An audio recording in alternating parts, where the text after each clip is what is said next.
Hi friends, మా కోటేష్ బండికి రావడం జరిగింది. ఆయన పెద్ద డ్రైవరు, నేను చిన్న డ్రైవర్ అనమాట.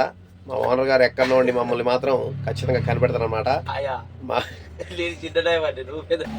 మా ఓనర్ గారు ఎక్కడున్నా కానీ మా హృదయాల్లో ఎప్పటికీ బ్రతికే ఉంటారనమాట.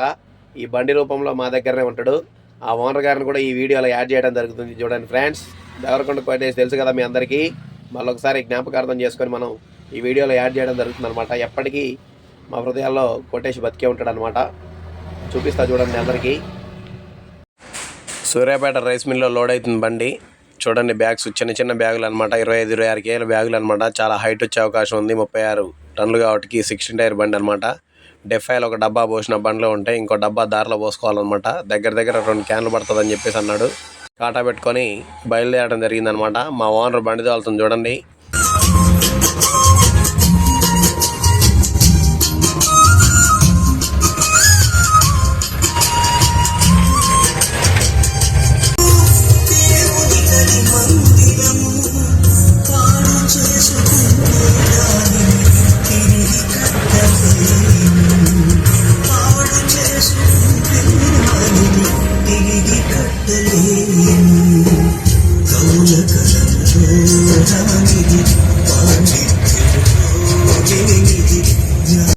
మొత్తం సింగిల్ రోడ్లే, అక్కడక్కడ రోడ్లు కూడా మొత్తం రిపేర్ చేయడం జరుగుతుందన్నమాట.